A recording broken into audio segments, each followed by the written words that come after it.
everyone, I'm Nancy, and this is our YouTube channel, Inspiring Women on a Mission. Welcome back.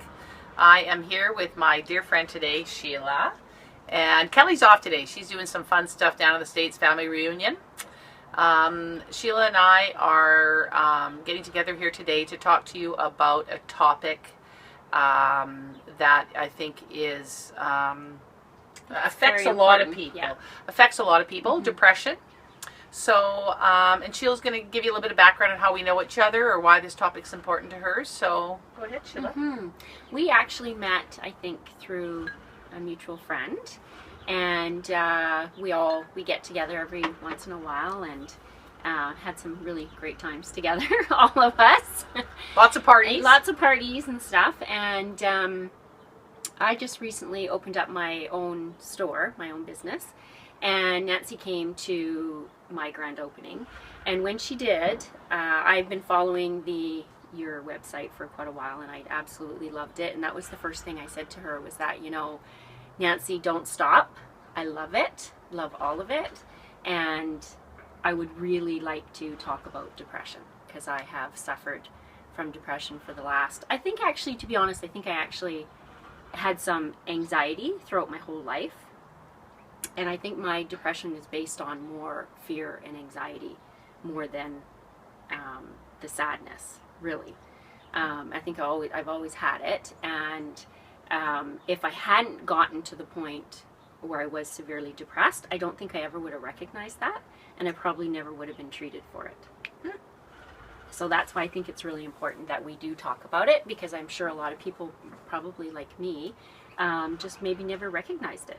So was there, like, did you hit rock bottom? Did something kind of precipitate something? Did something happen where your husband said something to you, or something happened at work where you kind of... Actually, when I did finally ask for help, it was my husband. It was Scott who had said that to me. He just looked at me one day and had said, Sheila, you know, it's painful for me to see you suffer like this, and you don't need to suffer anymore. And that finally, that just kind of gave me a wake-up call and said, you know what, you're right. I don't have to suffer, and why am I suffering? Trying to keep it all together yourself? Yeah, always. Always one of those, well, always a happy, really happy kid, always on the upside of happy, always. Anything that happened to me, I just, you know, you just picked yourself up, brushed yourself off, and you just kept going. And I think the reason why I suffered for so long was probably because I just thought, oh, it's going to go away. I can pick myself up. I can just keep going. So your mom never picked up on this, or your father? Nobody picked up on this at Nobody picked home? up at it. No. Probably because I was really good at hiding it. I think I was really good at hiding it. Putting on a smile and... Yep. Yeah, I was really good at hiding the fear and the anxiety that I had inside of me. That's a huge thing. I was thing. really good at that. And it was like... it was like the secret that I was carrying around. And then, of course, with all secrets, you just, you know, they come out and they can rip you apart. And yeah, I just eventually had an event happen to me. It was actually, it's never one thing, because I always think it's a multitude of things that happens to you in your life. And this one event really just I just spiraled down, and I just felt like I was in this place that I couldn't get out of anymore. I couldn't pick myself up. I woke up in the morning, and all I wanted to do was go back to bed and go to sleep. That's all I wanted. And hide from the world. And hide from the world, hide from everything, you know. And after I was diagnosed and treated for it, when I started to look back on it and started to do research myself on it, I realized that, you know what, I've had this for a long time. It wasn't until I realized that I just thought that it was part of my personality. What were your symptoms beyond what you said? And I've heard other people say this before, where you said you couldn't get out of bed, where you just, or you wanted to go right back to bed when you got up in the morning. Yeah. And what other symptoms might people want to watch for? Yeah, I think the worst thing were the panic attacks. Like if you were to say to me, okay, you're going to be depressed and you're going to be sad for 6 months to a year, I would be like, all right, well, I could do 6 months or a year. Panic attacks? No, because you feel like you're dying. You literally feel like you're dying. You're having a heart attack. The whole world is caving in on you.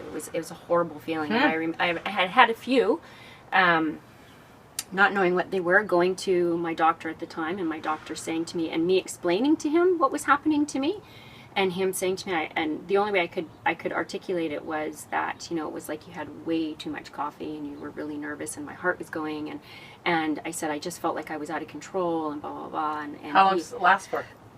It lasted for a good 10 minutes, and it felt like 2 hours. Oh, I bet. And I remember because Owen was 2, and I remember phoning Scott at work and saying, "You need to come home now." And Something's he said, wrong. "What's wrong?" And he says, I said, "I don't know, but I need you home right now. Like, I'm, you know." Oh, and nothing triggered it. There was nothing to trigger it. I was sitting there having breakfast with Owen, and all of a sudden, There was no this just came stressful over me. something? Yeah, this just came over me like that, and.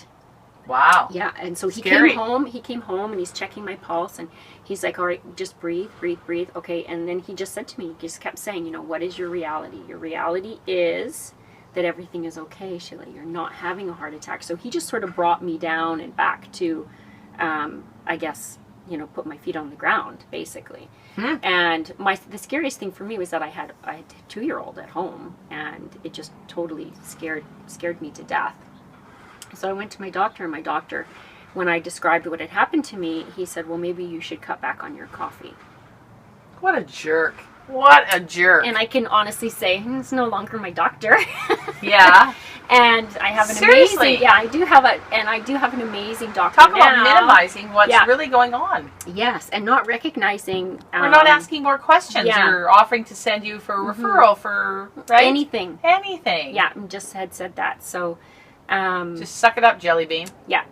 So anyway, and not knowing what that was, and then again picked myself up, kept going on with life, and then it didn't happen much after that. I had little bouts of it here and there, but really it was another spell that I had when I was really, really bad, and this was 3 years ago.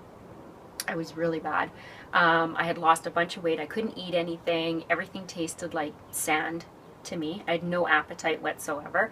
Every situation seemed like it was like climbing Mount Everest. Everything was overwhelming. Everything was tiring. Having a shower was tiring.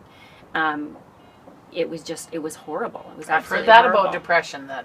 And again, my second bout with the panic attack was, I had a lovely weekend. We had friends come over, and they were just leaving. They were going back home, and I was sitting in the backyard, and all of a sudden, and my husband Scott was going to go get groceries or whatever, and I just said, "You know what?" I said, "You need to stay right here and don't move." And he says, "What's the matter?" And I said, "Something's going on again." I said, "I don't know what it is. I don't know where my head is. I don't know what's happening." And it was just really scary to me.